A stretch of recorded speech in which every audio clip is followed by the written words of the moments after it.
supposer même, moi je prends un exemple simple, à supposer que la manifestation ait été autorisée et que ces personnes-là sont en armes, est-ce qu'on peut présager de ce qui pouvait advenir?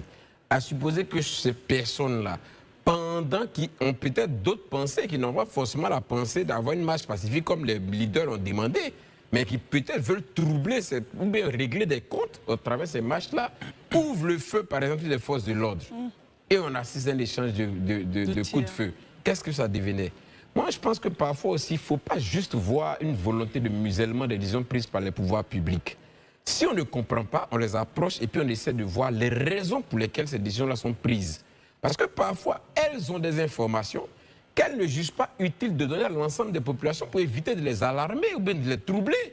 Et qui sont peut-être, qui relèvent du secret de défense d'un État. Donc, sur cette base-là, elles prennent un certain nombre de décisions, mais ce n'est pas juste parce qu'on veut museler pour museler.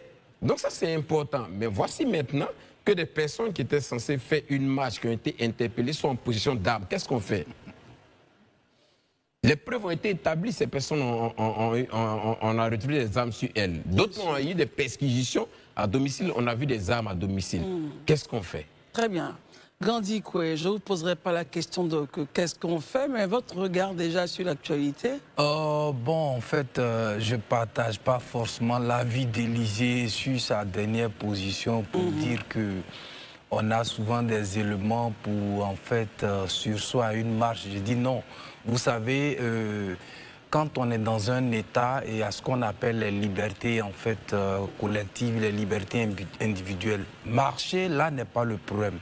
Mais à la situation, ce qui prévaut aujourd'hui, on a attrapé des individus se réclamant d'un parti politique avec des armes et qui détiennent de façon illégale. Ça, c'est une dérive, c'est une infraction, c'est des choses à condamner.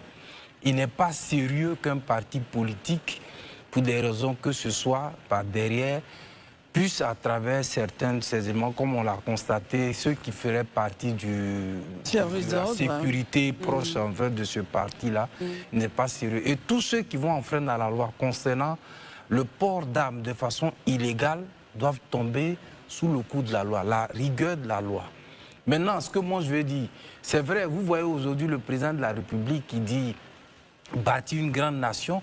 Une grande nation, ce n'est pas seulement les ponts, ce n'est pas seulement les infrastructures, c'est aussi les libertés démocratiques.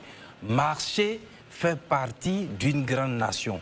Si on doit marcher et que ça doit être encadré, il n'y a pas de problème. Mais que quand on fait en même temps la marche, les gens doivent comprendre que les organisateurs, quand il y a des dérives de la sorte, ils doivent assumer les conséquences au niveau judiciaire. C'est ce que moi je voudrais dire. Marius, comment est vous prenez quel bout justement des discours tenus par Élysée ou Gandhi Koué? Non, mais Gandhi et Élysée vont presque dans le même sens, à la seule différence qu'il a rappelé justement que les marches sont une voie démocratique d'expression donc d'un mécontentement ou même d'une joie d'une population, parce qu'on ne marche pas seulement pour exprimer ses peines, ses mécontentements, ses angoisses et autres. On peut marcher aussi pour exprimer son soutien, pour exprimer donc sa joie face à une décision voilà, qui accourt. Là où le bas blesse, comme l'a dit Gandhi Koué, là où le bas blesse, c'est lorsqu'on trouve sur des individus qui se réclament d'une marche pacifique, qui disent marcher de façon pacifique, on trouve sur ces individus des armes de guerre. Nous a-t-on dit dans le communiqué du procureur. Or, nous savons tous qu'en Côte d'Ivoire, le décret numéro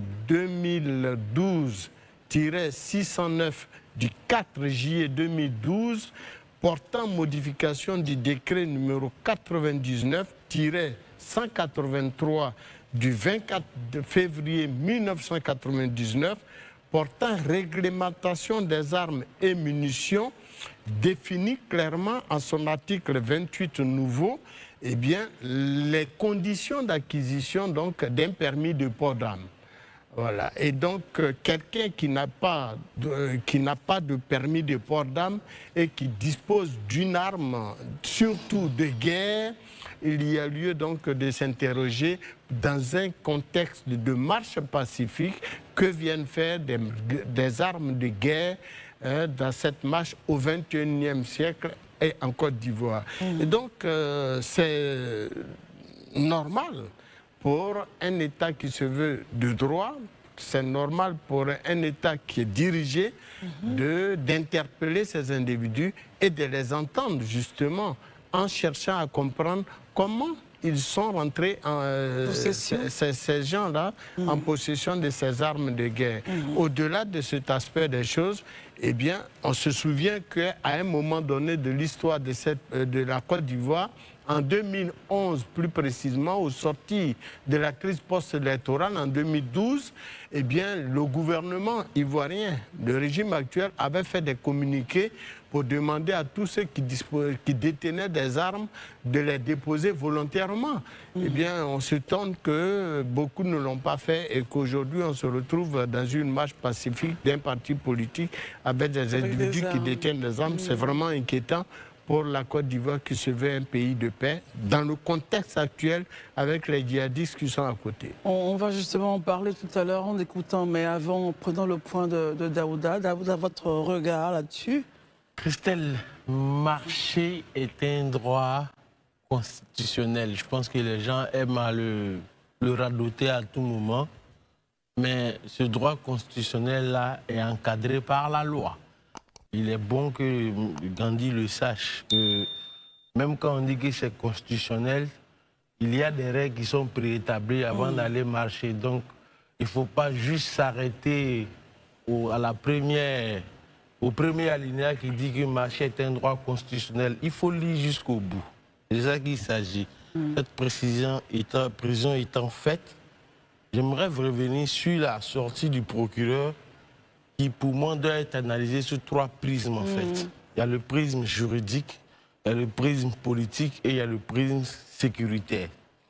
Au point de vue juridique, le procureur rappelle que la détention est illégale. Ça a été dit par Marius. Il réaffirme le rôle du parquet qui se positionne ici comme le garant de la légalité républicaine. Et en 3e point, il appelle à un dépôt volontaire des armes. Donc il rentre dans une dimension préventive, dépose. Voilà. Donc le message, il est à la fois ferme, ouvert et offre des circonstances atténuantes aux personnes qui seront coopératives. Ça, c'est le point de vue juridique. Au point de vue politique, vous n'allez pas oublier que depuis le 11 dernier, où il y a une marche insurrectionnelle qui implique le PPACI et le PDCI, que souvent j'aime appeler ici le front de la bagarre. Aujourd'hui, tout ce qui est fait comme plus ou moins interpellation ou arrestation ou convocation, tous les discours, toutes ces arrestations, interpellations sont interprétés politiquement. Donc le communiqué du procureur vise ici à désamorcer en fait les accusations de justice politique. Ça, c'est la première des choses. Donc, parce que quand il le fait, il expose des preuves. Il dit, voici ce qui s'est passé, voici ce que nous avons vu, voici le constat que nous avons fait. Alors, on va essayer de décrypter l'actualité. Ça veut dire que ceux qui ont été interpellés dans leur déposition ont mentionné... Ils ont mentionné des noms. Des noms. Des noms. Parce que ce soit tous ceux qui ont été arrêtés, vous vous rappelez très bien, le premier, ceux qui ont brûlé les bus à Yopougon, quand ils ont été arrêtés, ils ont dit des noms. Après ça, je pense qu'on a vu une vidéo où il y a un jeune homme qui était en droit, qui devait aller brûler des lieux. Il a aussi cité des noms. Même celui qui a été arrêté à couper là où le gendarme, justement, a reçu une balle et qu'il est décédé. Le monsieur qui a témoigné, il dit ils ont été blanchis, nourris pendant des jours. Et le jour de la marche, il a été surpris de voir que des gens avaient des kalachnikovs. Donc il s'est demandé pourquoi, dans quel coup je me retrouve dans ça. Il n'avait pas l'information que dans ce lot-là, il y a des gens qui avaient des kalachnikovs. Donc selon son témoignage, lui, il a été juste gardé quelque part, nourri et blanchi. Parce Juste qu'il pour- devait aller barrer les routes. Ok. Pour faire, voilà, il devait aller barrer les routes. Il pensait que pour lui, c'était une marche pacifique, mais il ne savait pas que derrière, il y avait des gens qui avaient des kalachnikovs, des pistolets automatiques. Et donc, le procureur, en s'adressant à tout le monde, qu'on appelle ça, il élargit en fait la communication à toute la société, pas seulement aux personnes qui ont des armes. Parce que ne l'oublions pas, ne pas reconnaître qu'en Côte d'Ivoire, nous avons eu une crise en 2010 qui a fait plus de 3000 morts, où il y a eu une guerre entre beaucoup de factions.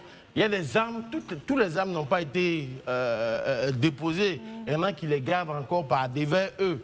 Donc, ils les appellent toujours à venir déposer. Maintenant, au plan sécurité, c'est sur ça que j'ai fini. Donc, le message s'inscrit dans une logique de prévention avant la répression. Ça, c'est la première chose. Et l'appel au désarmement volontaire est une main tendue à la paix avant que la justice ne frappe. Vraiment, Marius, Un juste petit point. bout, Alors, il faut dire une chose, parce que souvent on entend tellement de choses, c'est dire sur les questions donc, des armes trouvées sur ces individus. Certains Ivoiriens, certains compatriotes nous rappellent la période de la rébellion et tout ça. Mais la période de la rébellion, c'était une autre parole, c'était une autre période, avec justement la prolifération des armes, la circulation des armes. On parle bien de rébellion, mais nous ne sommes plus dans le même contexte. Aujourd'hui, la Côte d'Ivoire a retrouvé toute la plénitude de la gestion du territoire, de son territoire, avec un gouvernement en pleine possession de toutes ces... pardon ?